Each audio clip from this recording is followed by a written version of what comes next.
नमस्कार, हम आकाशवाणी बेंगलोर से बोल रहे हैं। श्रोताओं, आप सभी का स्वागत है कार्यक्रम स्नेह भारती में। आज मैं हूं आपके साथ अल्पना कपूर। आप सभी को मेरा प्यार भरा नमस्कार। आज हम सभी जिस दुनिया में रह रहे हैं उसमें चारों तरफ बदलाव की बाढ़ सी आ गई है। न्यूनतम बिंदु से लेकर शिखर तक सभी कुछ लगातार बदलता ही जा रहा है। ये बदलाव इतना गहरा है कि हम सभी कई बार तो इस बदलाव में बहुत ही सहज महसूस करते हैं, पर कई बार असहज भी हो जाते हैं। लेकिन ये भी सच है कि समय का चक्र हमेशा घूमता रहता है, यानी परिवर्तित होता रहता है। हम और आप यदि समय की नज़ाकत को पहचान लेते हैं तो आगे बढ़ जाते हैं, अन्यथा पीछे रह जाते हैं। ये परिवर्तन यदि सकारात्मक दिशा में होता है तो प्रगति की राहें खुलती जाती हैं।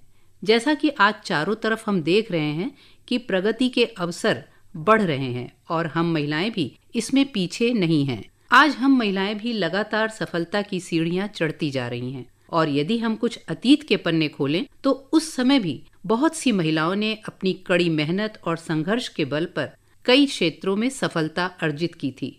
श्रोताओं, आज हम बात करेंगे विज्ञान के क्षेत्र में महिलाओं की। उनमें जैसे madam Curie, Kalpana Chawla, Sunita Williams, Rosalind Franklin, Janaki Ammal, Asima Chatterjee, Tessy Thomas, इनके अलावा भी बहुत सी महिलाओं का महत्वपूर्ण योगदान रहा है। श्रोताओं, आज हमारी भेंटवार्ता का विषय भी यही है, विज्ञान के क्षेत्र में महिलाएं। इस विषय पर जानकारी देने के लिए हमने अपने स्टूडियो में आमंत्रित किया है डॉक्टर हरविंदर कौर खेरा जी को। मैडम नमस्कार, और आपका हमारे कार्यक्रम में बहुत बहुत स्वागत है। नमस्कार अल्पना जी, मुझे इस कार्यक्रम में आमंत्रित करने के लिए आपका बहुत बहुत धन्यवाद। धन्यवाद मैम। और जैसा कि हम सभी जानते हैं कि doctor Harvinder Kaur Khera madam Tata institute for genetics and society में रिसर्च साइंटिस्ट के पद पर कार्यरत हैं।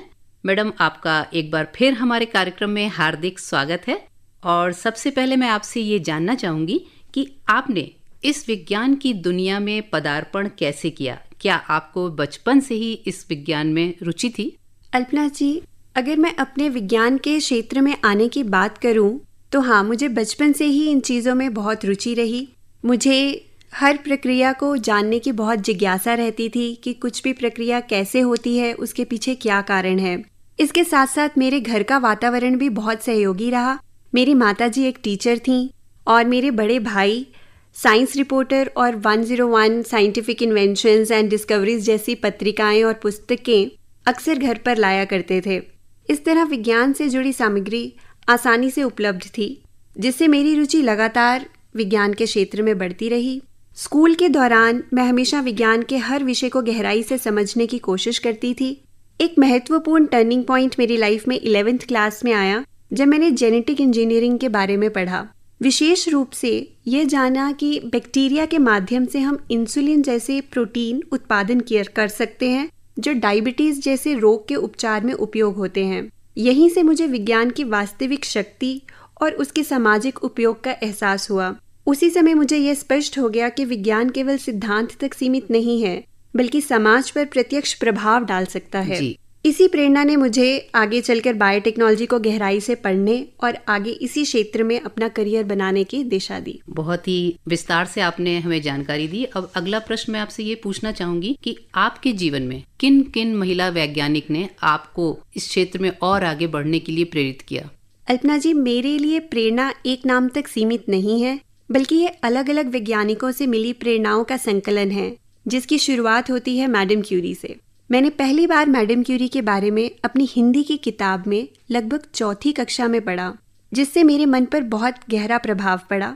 उन्होंने सीमित संसाधनों में रहकर रेडियो एक्टिविटी पर काम किया और 2 अलग अलग क्षेत्रों में नोबेल पुरस्कार प्राप्त किए, जो अपने आप में अद्वितीय है। मैडम क्यूरी के साथ साथ, जैसा आपने नाम लिया, रोजालिंड फ्रैंकलिन की कहानी भी मुझे बहुत प्रेरित करती है। उन्होंने एक्सरे डिफ्रैक्शन के माध्यम से डीएनए के स्ट्रक्चर को समझने में महत्वपूर्ण योगदान दिया। इसके बाद भारत की कुछ समकालीन वैज्ञानिकों से भी मैं बहुत प्रेरित हूँ, जिनमें रितु कारीधाल, जिन्होंने भारत के मंगलयान मिशन में अपनी गहन भूमिका निभाई, डॉक्टर गगनदीप कांग, जिन्होंने वैक्सीन और रोटावायरल संक्रामक के क्षेत्र में महत्वपूर्ण योगदान दिया, डॉक्टर सौम्या स्वामीनाथन, जिन्होंने WHO में मुख्य वैज्ञानिक के रूप में काम किया। उनका शोध टीबी जैसे महत्वपूर्ण सार्वजनिक स्वास्थ्य मुद्दों पर केंद्रित रहा। आज जब मैं स्वयं विज्ञान के क्षेत्र में कार्य कर रही हूँ, इन सभी वैज्ञानिकों की कहानियां मेरे भीतर जीवित रहती हैं, जो हर दिन मुझे ये याद दिलाती हैं कि विज्ञान केवल खोज का माध्यम नहीं है, बल्कि समाज में सकारात्मक परिवर्तन लाने का एक सशक्त साधन है।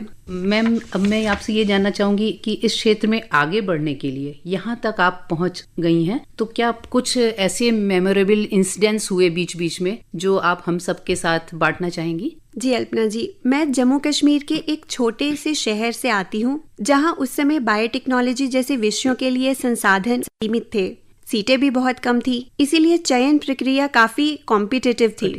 वैज्ञानिक जीवन में भी चुनौतियां अलग प्रकार की ही होती हैं, जैसे लंबे समय तक काम करना, असफल प्रयोगों से सीखना और लगातार धैर्य बनाए रखना।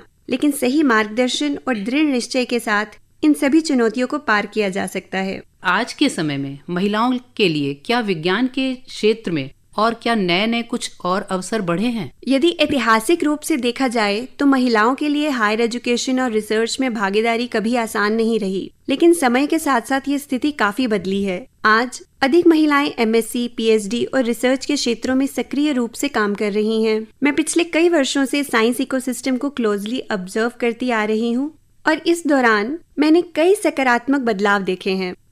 आज के समय में महिलाओं के लिए रिसर्च में पहले की तुलना से अधिक अवसर उपलब्ध हैं।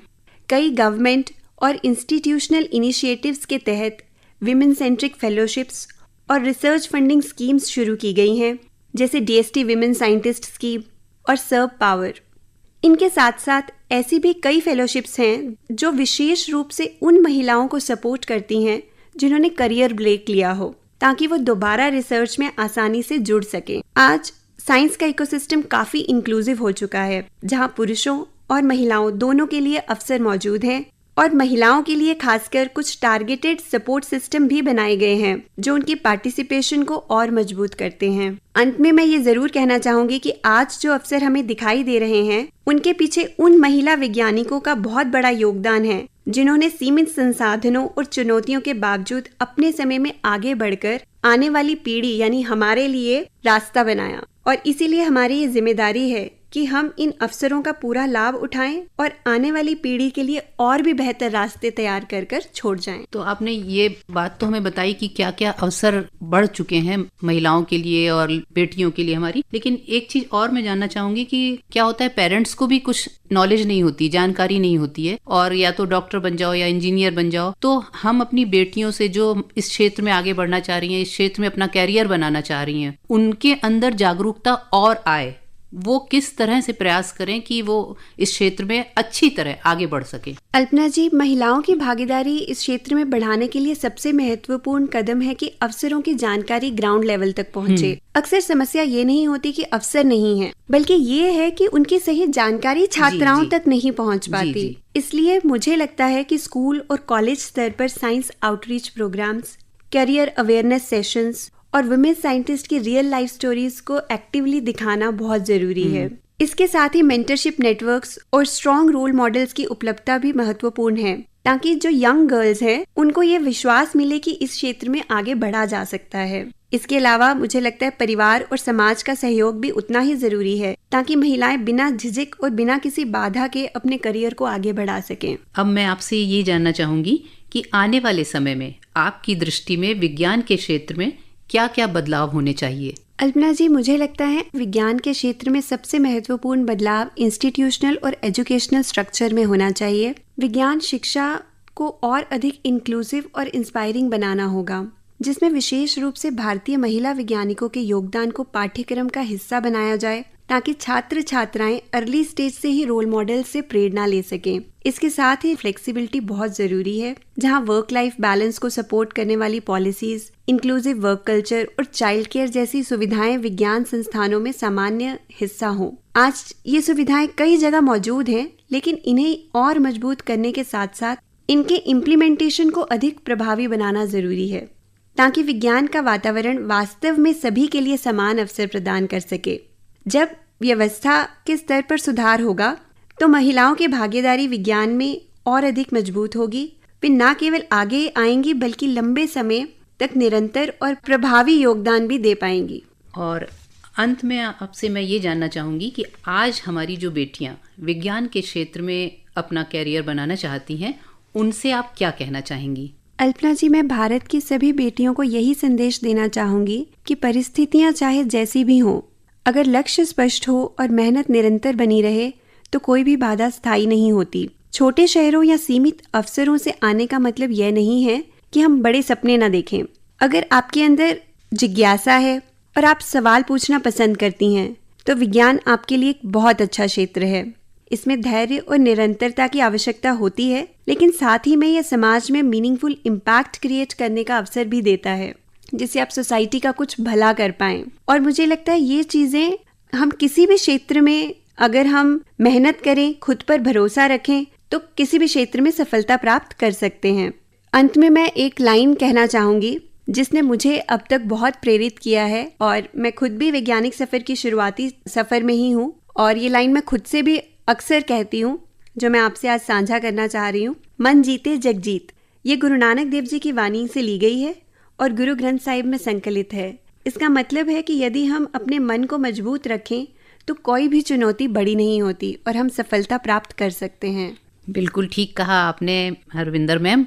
सच है कि मन के हारे हार है, मन के जीते जीत। और आपने आज विज्ञान के क्षेत्र में महिलाएं इस विषय पर इतनी सारगर्भित जानकारी दी, इसके लिए आपका बहुत बहुत धन्यवाद। आज मैं ये कहना चाहूँगी कि आपने हम सबको इस विषय पर जो इतनी सारगर्भित जानकारी दी, और हम आशा करते हैं कि आपका भविष्य और उज्जवल हो। हम सभी की तरफ से आपको ढेर सारी शुभकामनाएं। आने वाले समय में आप और प्रगति करें और हमारे साथ भी इस तरीके की नई नई जो विचार हैं या विज्ञान के क्षेत्र में जो भी नई नई बातें आ रही हैं वो हमारे साथ साझा करिए। और आपका बहुत बहुत धन्यवाद। धन्यवाद अल्पना जी। तो श्रोताओं, ये थी हमारी आज की बातचीत। अब हमारे कार्यक्रम का समय समाप्त हो रहा है, तो आज की नारी के लिए मैं यही कहना चाहूंगी, सजग सचेत सबल समर्थ आधुनिक युग की नारी है। सजग सचेत सबल समर्थ आधुनिक युग की नारी है। मत मानो अब अबला उसको, सक्षम है बलधारी है। मत मानो अब अबला उसको, सक्षम है बलधारी है। तो श्रोताओं, प्रेम, खुशी, मुस्कुराहट जो हमारी अपनी है और अनमोल है, इसे हमेशा बढ़ाते रहिए। इसी के साथ अनुमति दीजिए अल्पना कपूर को नमस्कार। और कार्यक्रम का निर्माण किया था रोजलिन मैथ्यू ने। तो श्रोताओं, अब बेंगलोर से प्रसारित आज के स्नेह भारती कार्यक्रम का समय समाप्त हो रहा है। इसी के साथ दीजिए अनुमति स्नेह भारती हिंदी कार्यक्रम संपन्न करने की। नमस्कार।